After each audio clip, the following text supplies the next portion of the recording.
다 주의 것이니 세상 평안과 위로 내. 오늘 읽은 본문 말씀은 예루살렘 중심에 모였던 유대인들이 이제 스데반이 순교를 당하는 그 장면을 보고 난 후에 그 예루살렘에서 예루살렘이 아닌 그 바깥쪽으로 뛰쳐나가는 어떤 그러한 계기가 되죠. 그래서 오늘 보면 그때에라는 이 그때는 스데반이 순교를 당하고 난 후에 그 당시에 벌어졌던 이야기입니다. 우리가 아는 대로 사도 바울이 그 다메섹에 기독교인들을 잡고 감옥에 넣고 하는 이런 일들을 하는 그 과정 속에 그러나 이미 스데반은 그 순교를 당했죠. 그리고 사도 바울이 예수 그리스도를 만나고 그리고 그가 하나님의 종으로 말미암아 훈련을 받게 되고 그리고 그러한 모든 일어나는 사건들 가운데 여전히 유대의 사람들이 예루살렘에 모여 있는 그러한 상황 속에서 마치 주님께서 말씀하셨던 오직 성령이 너에게 임하면 너희가 권능을 받고 예루살렘과 온 유대와 사마리아와 땅끝까지 이르러 내 증인이 되라 하신 말씀이 하나씩 성취가 되는 거죠. 유대인 그리스도인들이 예루살렘을 벗어나지 않으니까 순교라는 걸 통하여 어떻게 보면 핍박이죠. 핍박을 통하여 그들이 예루살렘을 나가게 합니다. 그래서 온 유대에 퍼지고 그리고 이제 오늘 말씀은 우리가 잘 아는 안디옥 교회가 어떻게 출발이 되었는가를 우리에게 보여주는 겁니다.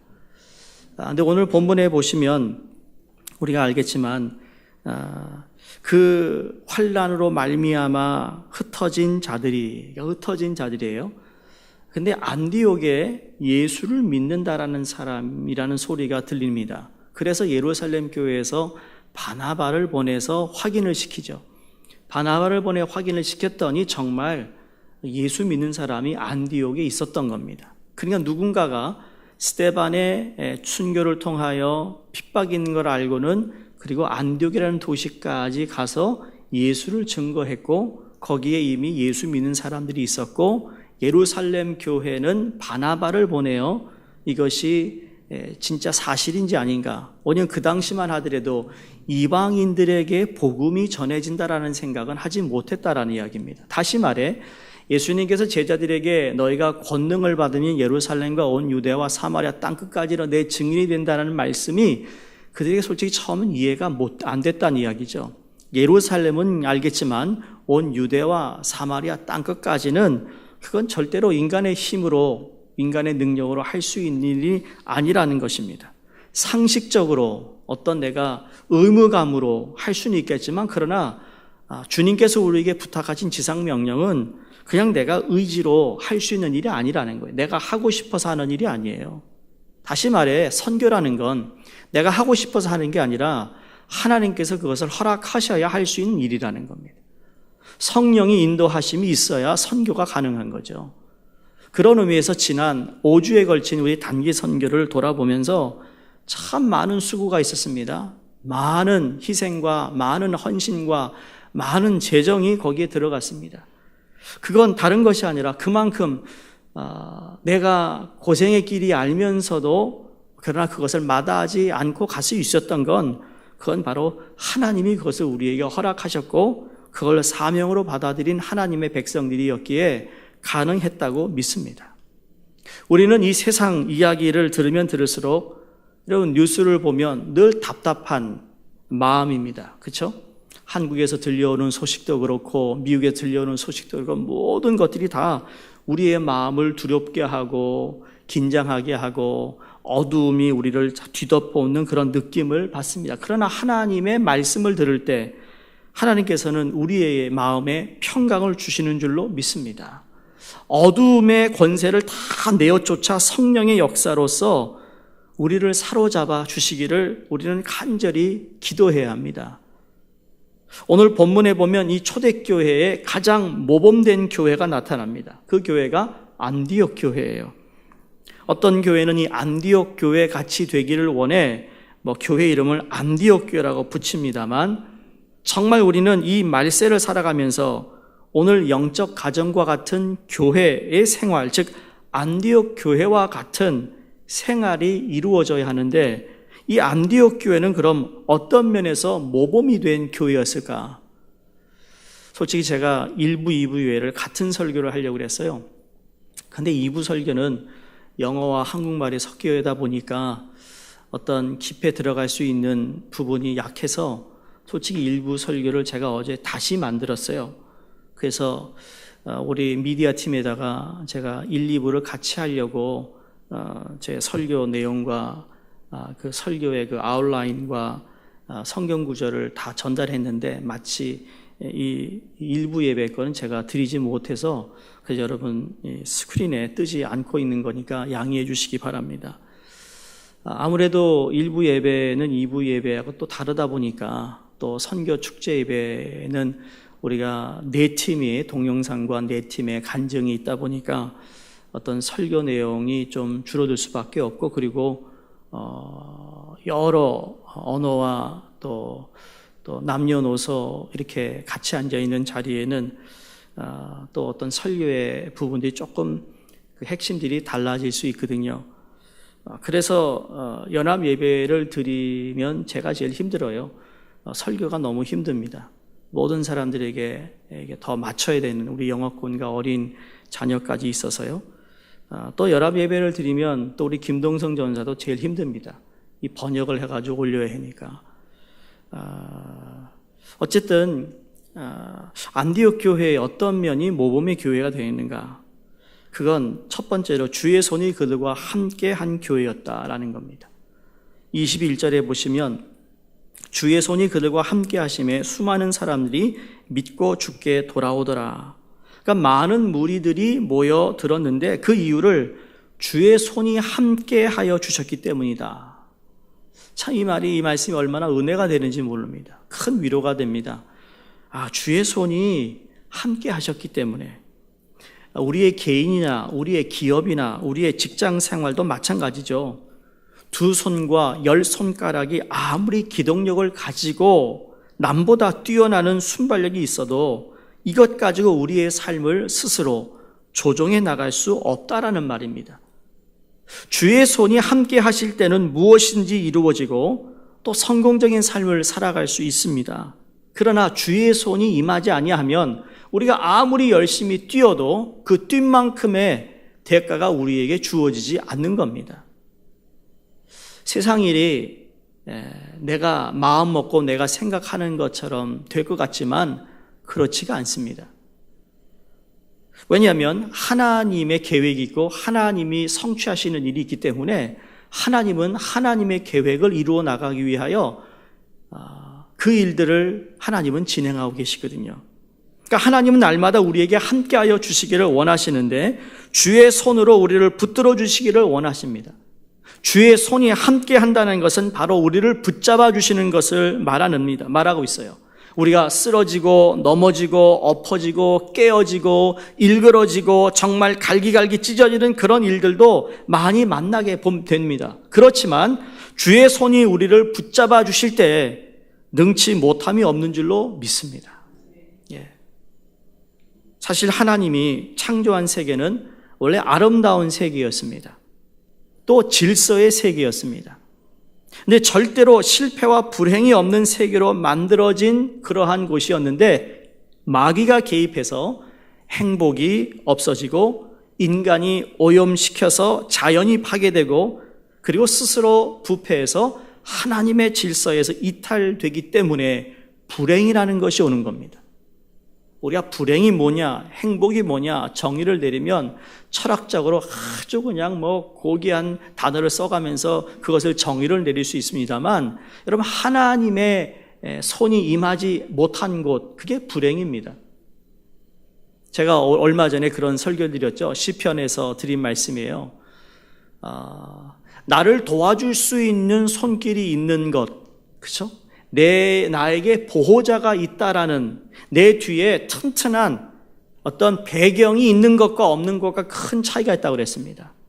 그건 돈도 아니요, 권력도 아니요, 모든 만물을 지으신 하나님이 내 뒤에 계시다라는 것을 믿고 사는 사람과, 그분의 보호를 받고 있다고 믿고 사는 사람과, 그 보호막도 없고 나를 책임져 줄 수 있는 분이 없이 살아가는 것과는 하늘과 땅 차이의 삶을 살아갑니다. 그래서 돈이 우리의 행복을 주는 것이 아니요, 권력이 행복을 주는 것이 아니요, 명성이 행복을 주는 것이 아니라는 겁니다. 그걸 가지고도 불행한 사람이 얼마나 많습니까? 돈 많은 사람들이 다 엉뚱한 짓 하고 다닙니다. 돈 많은 가정의 자녀들이 다 엉뚱한 짓 합니다. 왜? 그렇게 많은 걸 가지고 좋은 환경에 있는데도 왜 불행할까? 딱 한 가지입니다. 하나님이 없어서입니다. 예수 그리스도를 안 믿기 때문이에요. 여러분, 여기 꽃이 보이잖아요. 이 꽃 한 포기도 하나님의 창조의 아름다운 본연의 사명을 다하고 있습니다. 그 꽃으로서 그 색깔로 그에게 주어진 사명을 이 꽃들이 다 감당하고 있다니까요. 꽃이 다 똑같은 색깔이고 똑같은 무늬라면 재미가 없을 겁니다. 그러나 꽃이 얼마나 다양합니까? 여러분과 제가 하나님이 우리를 지으신 목적이 무엇인 것을 알고 주의 손에 의해서 우리가 정말 붙잡힘을 받는다면 여러분과 저는 평생토록 하나님이 기뻐하시는 이 사명을 감당하고도 남을 수 있을 줄로 믿습니다. 사명이 있어요, 사명이. 그냥 이 세상에 왔다가 그냥 교회 생활하다가 세상 떠나는 게 아니라는 거예요. 하나님이 주의 백성들과 선지자들에게 약속합니다. 내 의의 오른손으로 너를 붙들어 주겠다 그랬습니다. 이 손으로 붙들어 준다는 말씀이 인도함을 받는 겁니다. 모세에게 네 손에 든 것이 무엇이냐? 마른 지팡이 하나입니다. 됐다, 그거 하나면. 뭐죠? 그 마른 지팡이를 하나님께서 붙잡아 주셔서 모세를 인도하셨던 거죠. 그러니까 우리 손에 무엇이 주어져 있느냐가 참 중요한 거예요. 돈이 주어져 있습니까? 명성이 주어져 있습니까?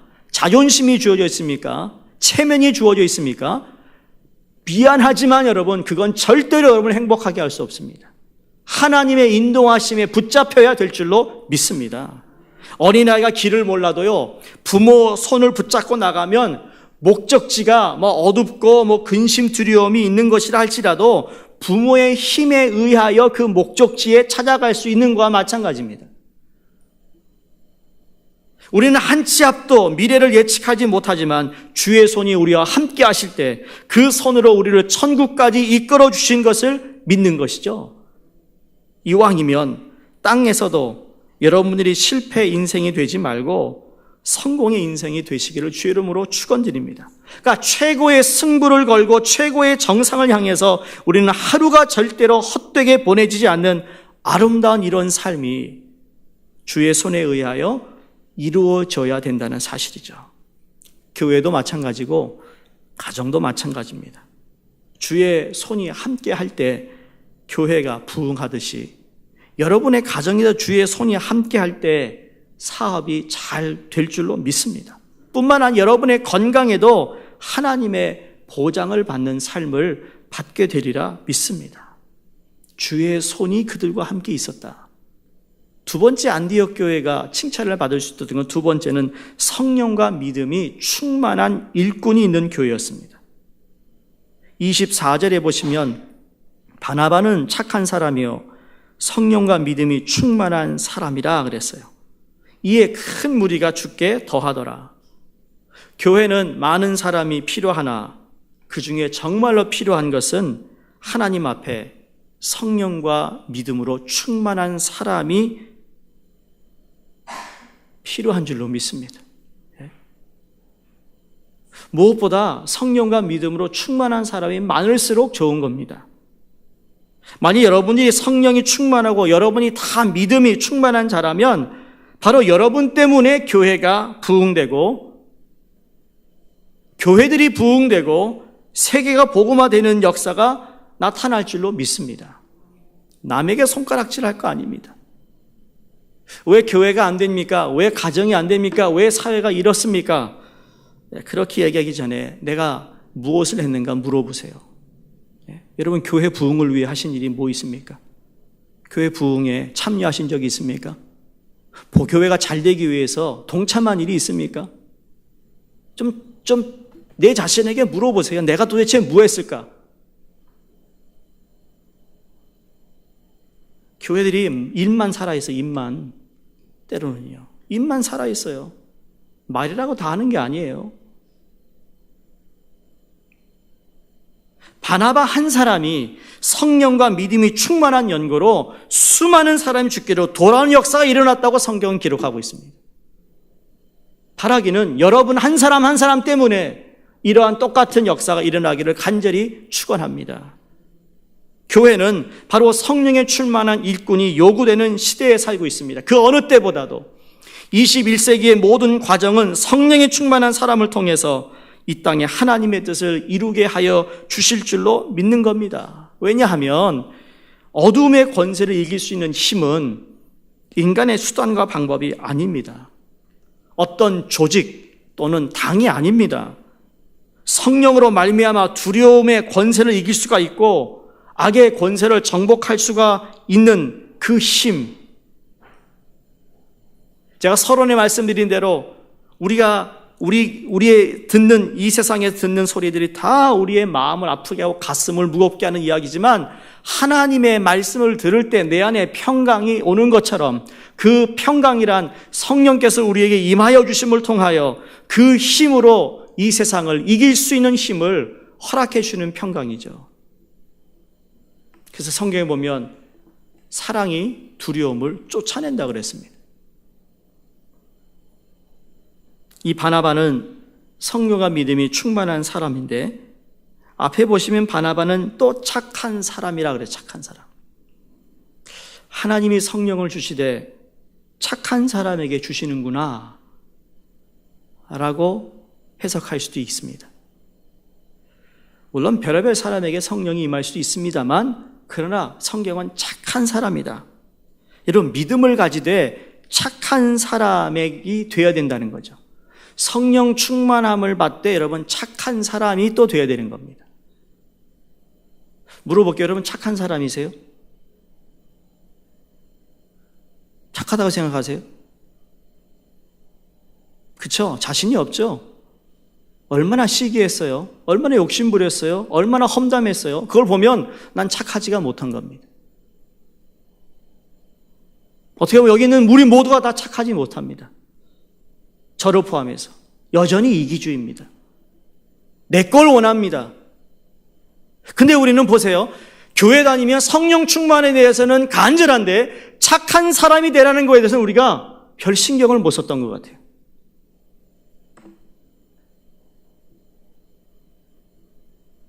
정말 그런 것 같아요. 믿음 있습니까? 라는 거에 대해서는 내가 뭔가 믿음 있는 걸 보이려고 했는데 정말 착한 사람입니까? 라고 착한 것을 좀 말해보라 그러면 더 자신이 없어요. 이건 문제 아니겠습니까? 그러니까 교회 안에서는 믿음 가지고 얘기하고 서로 내가 저 더 잘한다 이런 얘기 할 수 있겠지만 그 딱 나가서 세상 나가서는 아니 세상 사람들이 무슨 성령 충만한 건지 뭔지 뭘 알겠어요. 그러나 그들에는 뭘 보죠? 이 사람이 착한 사람인가 아닌가를 보는 거예요.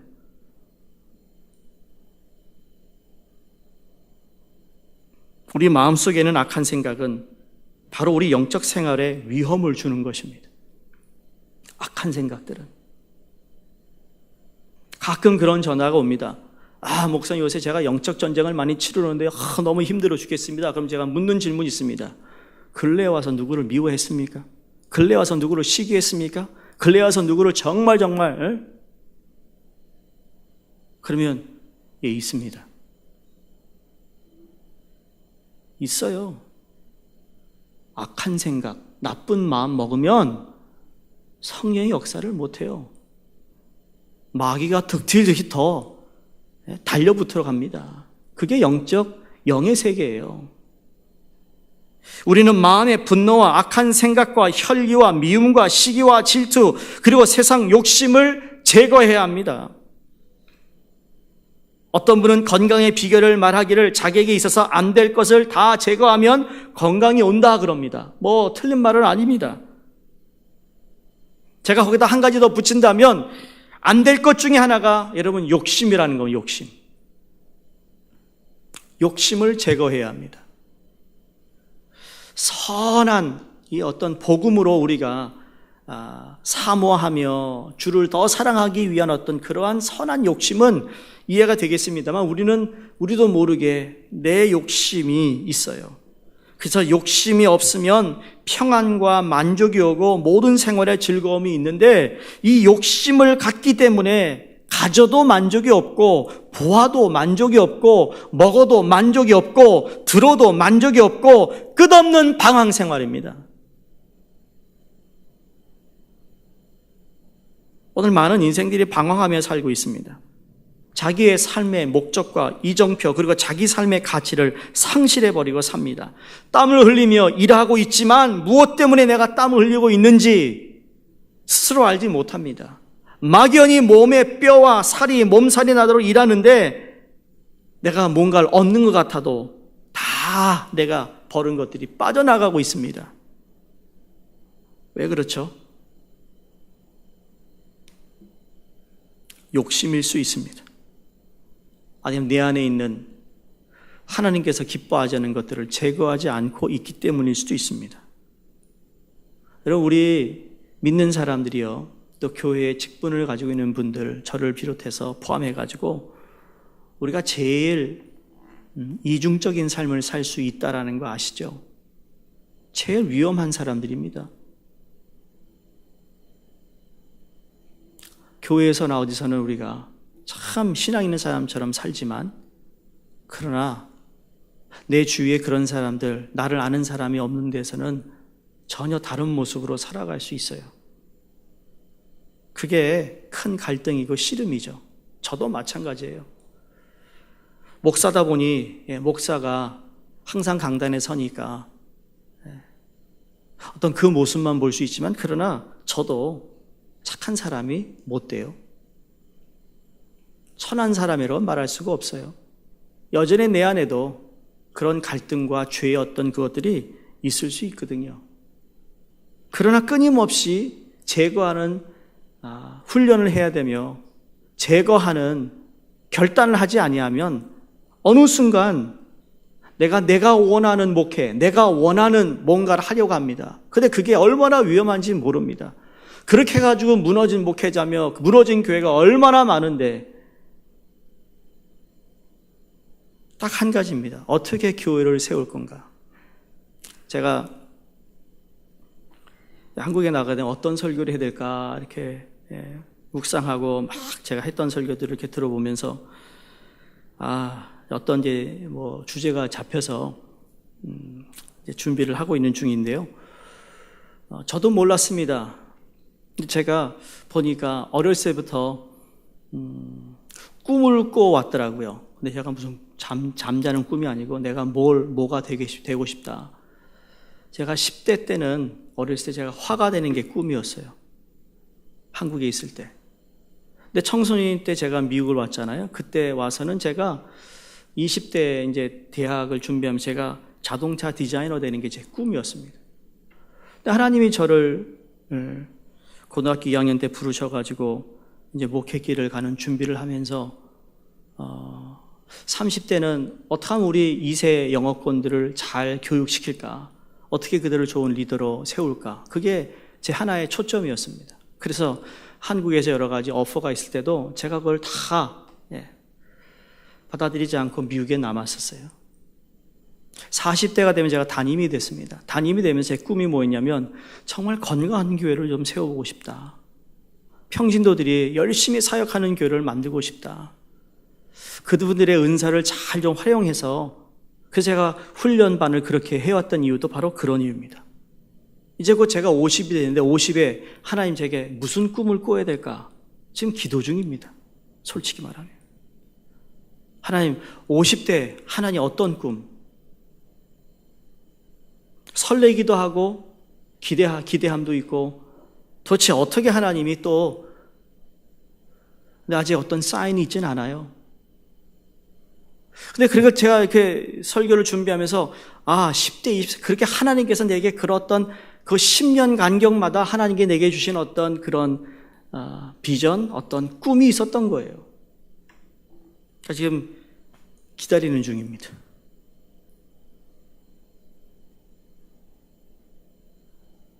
왜 이 말씀을 드리는가? 우리에겐 다 하나님께서 여러분을 통하여 하시고자 하는 하나님의, 쉽게 말하면 우리가 계획, 뜻이라고 말하지만 또 쉽게 말하면 하나님이 꿈꾸는 게 있습니다. 여러분 한 분 한 분을 통해 이루시고자 하시는 것이 있다라는 거죠. 19세기에 미국에 참 대부흥의 역사를 이루었던 D.L. 무디 같은 분, 그분이 원래 사실은 말을 잘 못한 분이라고 합니다. 설교에 둔하고 실수가 많았고 기록에 보면 10마디 중에 8마디가 실수할 때가 있었다고 합니다. 그럴 정도로 말을 못했는데 성령에 충만하니까 하나님이 말솜씨가 없는 그 무디를 사용하셔서 역사를 나타내셨다라는 겁니다. 우리에게 성령을 통해 영권도 주시고 물권도 주셔서 영적으로 큰 일을 할 수 있는 여러분, 그러한 소망, 사모함을 좀 가지시기를 바랍니다. 60이신 분도 꿈꿀 수 있습니다. 그래서 제가 꿈이라는 것은 계속 꿔야 되는 거구나 라고 생각했어요. 제가 담임 목회하면서 이게 끝이다, 이제 담임 목사다, 이렇게 은퇴하겠구나 생각을 했는데요. 아닌 걸 내가 느꼈습니다. 근래에 내가 또 꿈을 꿔야 되는구나. 60이 되면 또 꿈을 꿔야 되는구나. 70에 또 꿈을 꿔야 되는구나. 여러분 꿈을 좀 꾸시기 바랍니다. 여러분의 연령과 상관없이 말입니다. 뭘 하나님께 드릴 것인지, 어떻게 내가 사용될 것인지. 그래서 우리는 생각을 해도 성령에 의해서 믿음으로 생각해야 됩니다. 말을 해도 성령에 의해서 믿음으로 말해야 됩니다. 된다는 말을 많이 하시기 바랍니다, 여러분. 할 수 있다라는 말을 많이 하시기 바랍니다. 하나님이 나를 도와주고 있다라는 말도 많이 하시기 바랍니다. 주님이 나와 함께 하신다라고 말하세요. 어려움이 있더라도, 실패가 있더라도 끝장이라고 말하지 말고 나는 이제부터 다시 시작이다. 하나님께 지금부터 좋은 일을 내게 허락하셔서 출발하시게 하실 거다라는, 여러분 그러한 말을 하시기 바랍니다. 세 번째로, 이 교회가 교육이 잘된 교회였습니다. 26절에 보시면 만남에 안디옥에 데리고 와서 둘이 교회에 1년간 모여있어 큰 무리를 가르쳤고 제자들이 안디옥에서 비로소 그리스도인의 일컬음을 받게 되었다. 할렐루야. 여러분 사도행전 처음 이 안디옥 교회를 통하여서 그리스도인이라는 그 단어가 처음 등장합니다. 소위 작은 그리스도라는 의미겠죠. 여기에 그들이 만납니다. 그래서 만남이 중요합니다. 모이는 게 중요합니다. 그리고 와서 1년간 모여 큰 무리를 가르치는데 거기에 제자들이 생산된 거죠. 그래서 안디옥에 비로소 그리스도인이라 일컬음을 받게 되었다. 어떻게 보면 사람은요, 어려서부터 자녀들은 누구의 쇠뇌를 받죠? 어린아이들은 엄마 또는 아빠, 쇠뇌받게 돼 있어요. 그러면서 그들이 자라면서 어떤 사상이나 이데올리기의 교육을 받느냐에 따라서 어떤 교육을 받느냐에 따라 평생에 그것이 그의 삶의 철학이 되고 또는 하나의 노예가 되어버릴 수 있습니다.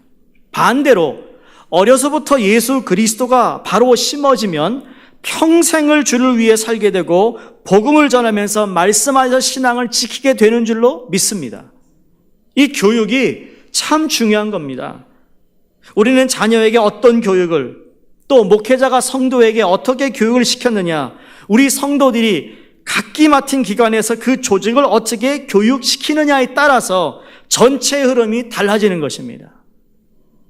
바른 하나님의 말씀에 의한 교육, 바른 성령의 역사에 의한 교육, 바른 믿음에 대한 교육, 바른 내세관에 대한 교육, 바로 영적인 교육이 우리 모두를 통해서 이루어지고 있다면 반드시 좋은 일이 있게 될 줄로 믿습니다. 지난 9년간 솔직히 이거에 많이 제가 초점을 맞췄어요.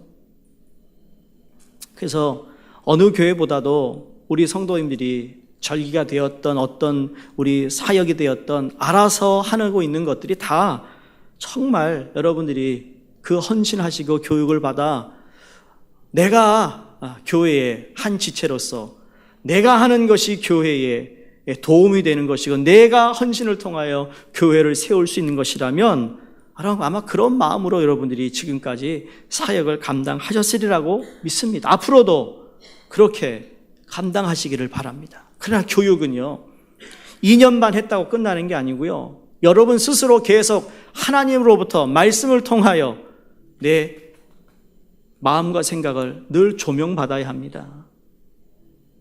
이게 게을러지면 교육한 거 다 때로는 무효가 될 수도 있기 때문입니다. 유명한 타머스 아퀴나스가 3대 교육의 이론을 말합니다. 여러분, 타머스 아퀴나스는요, 머리가 얼마나 좋은지 책이 말이에요. 어떤 시리즈가 다 이렇습니다. 이래요. 그거 읽지도 못합니다. 신학교에서도 제가 철학을 전공해서 대학교에서 그 책을요, 한 권 겨우 끝냈나? 한 권도 이만큼 두껍습니다. 발륨이 얼마나 많은지요. 근데 그분의 3대의 교육의 이론이 3가지인데, 첫째, 알고 있어야 한다는 겁니다. 알고 있어야 한다. 무엇인지 알아야 한다. 좋은 것을 알아야 한다. 여호와를 알되 힘써 알아라 그랬습니다. 두 번째가 논리적인 전달 방법이 있어야 한다. 그 말은 우리는 내가 아는 것을 다른 사람에게 잘 전달해 줄 수 있어야 된다는 이야기입니다. 내가 만난 예수를 다른 사람에게 어떻게 전해주느냐, 전달 방법. 세 번째는 끊임없는 연구가 있어야 한다 그랬습니다. 어제보다 다른 오늘을 살아가고 있는 오늘보다 다른 내일을 우리가 준비해야 되는 그런 가운데 우리가 끊임없는 연구가 있어야 한다. 끊임없는 노력이 필요하다라는 겁니다. 옛날에 받은 은혜 가지고, 옛날에 받은 성령 충만 가지고 오늘을 살아서 안 된다는 거죠. 과거에 했던 내 봉사 가지고 그걸로 내가 남은 여생을 그냥 이미 했으니까 하나님 아시겠지, 그렇게 살지 말라는 이야기입니다. 그게 그리스도의 장성한 분량에까지 이르기까지는 끊임없이 우리가 노력해야 되는 거죠. 때로는 우리가 이런 질문을 합니다. 미국이 왜 이렇게 되었을까? 과거에 큰 교회를 이룬 미국 교회들이 문을 닫고 그렇게 큰 교인 수를 자랑했던 교회들이 겨우 나이 드신 분들 20여 명 있는 교회들이 왜 그렇게 되었을까? 점점 줄어들게 된 이유는 무엇일까? 여러분, 이건 한국 사람들이 말한 것이 아닙니다. 미국의 복음주의들이 얘기한 겁니다. 뭔지 아세요? 그게 바로 존 F 케네디 이후로부터 모든 교회가 디클라인으로 시작됐다는 이야기입니다. 근데 그것이 존 F 케네디가 말이에요, 무슨 NT를 한 것도 아닙니다만 뭘 했죠? 하나님 주기도문을 빼고, 그렇죠? 기도하는 교회 학교에서 다 공립학교에서 빼고 나니까, 그러니까 그 학교가 그렇게 잘 되고 좋은 인물들을 배출할 수 있었던 것들은 하나님의 손이 그들과 함께 있었기 때문인데, 하나님의 손이 임하지 못하도록 기도를 빼고 말씀을 빼고 하다 보니까 오늘날의 공립학교가, 오늘날의 미국 교회들이, 물론 성장하는 교회도 있습니다만 여러분, 문 닫는 교회가 더 많은 거예요, 요새. 우리는 가끔 잘 되는 교회만 봅니다. 그러나 잘 되지 않는 교회가 더 많은 거예요. 100교회가 개척되면 여러분, 100교회 중에 10개가 살아남을까 말까 하는 시대를 살고 있습니다.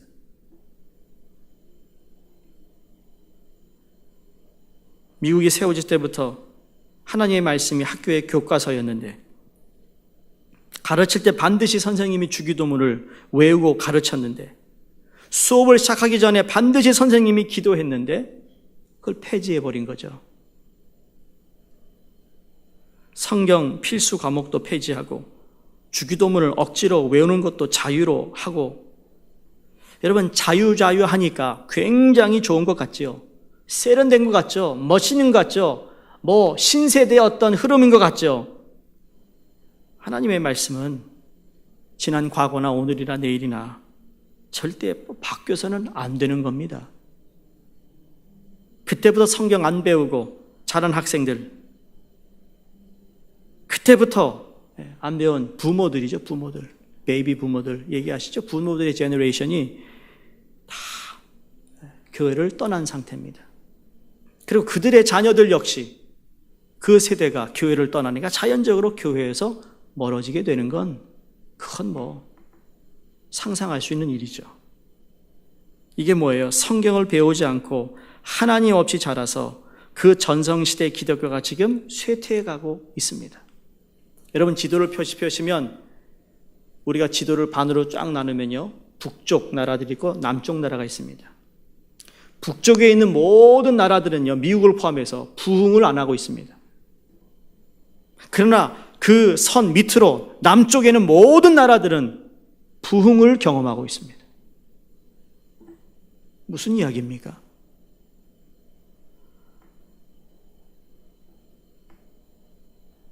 다시 하나님께 돌아가야 된다는 말씀입니다. 주의 손이 그들과 함께 하시는, 여러분, 그러한 삶으로 돌아가야 될 줄로 믿습니다. 말씀을 마칩니다. 우리는 절대 무엇이니 두려워하거나 너무나 이 세상 생활에 시달리다가 가장 큰 신앙의 교육을 잃어버려서는 안 됩니다. 우리 자녀들에게 똑바른 예수를 심어주고, 똑바로 말씀을 심어주고, 똑바로 신앙생활을 심어주고, 바른 신앙의 교훈이 심어질 때 교회는 희망이 있습니다. 이 사회는 희망이 있습니다. 그 나라는 희망이 있습니다. 제가 난민 선교에 희망을 갖는 건 뭔지 아세요? 여러분 이제 오늘 10시 반 예배, 여러분 10시 반 예배 꼭 다시 들으셔야 되는데 말입니다. 너무 안타깝습니다. 이런 좋은 어떤 예배들을 여러분이 함께 못한다는 건 목회자로서 너무너무 마음이 아픕니다. 어린 꼬마들이 우리 갔어요. 주일학교 학생. 그 아이들이요, 제가 너무너무 은혜를 받은 게 뭔지 아세요? 이 아이들이 뭘 알겠어요? 철부지 아니겠어요? 근데 이 아이들이 거기 가서 열심히 이 거리 전도하잖아요. 이게 나가서 집사님이 기타 치면서 노래를 부르는데 또 사기가 죽을까봐 이 꼬마들이 더 크게 노래를 불렀다는 거예요. 찬양을. 그리고 우리 전사님이 얘들이 뭐 하나? 위에서요, 소리가 나는데 12시인데 얘네들이 다른 짓 하고 싶지 않겠어요? 놀거나 장난치. 근데 얘네들이 모여가지고 성경을 서로 읽어주고 서로 찬양을 부르는 거예요. 그러면서 이제 나중에 그게 좀 나올 겁니다. 이야, 이게 이런 아이들에게 가능하구나. 걔들을 잡아놓고 성경 읽어 찬양해 한 게 아닌데 그 늦은 시간에 지 4명이 앉아가지고 말해요, 껄껄대면서 성경 구절을 자기네들이 응용하면서 어떤 애는 또 설교하더라고요. 거짓말 안 하고 설교를 하더라고요. 제가 희망을 갖는 겁니다. 쌓였던 피곤이 다 풀립니다. 그거 하나로. 바로 그거다.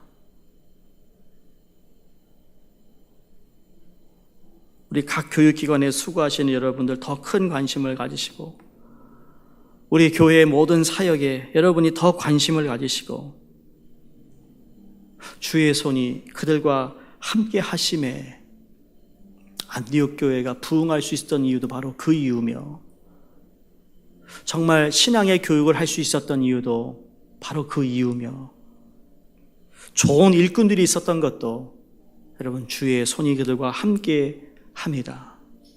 우리가 5주의 단기 선교를 할 수 있었던 것도 주께서 우리와 함께 하셨음에 고백하고 싶으며, 그 주님을 찬양하며 주님을 높여드리는 우리 모두가 되기를 주님으로 축원드립니다.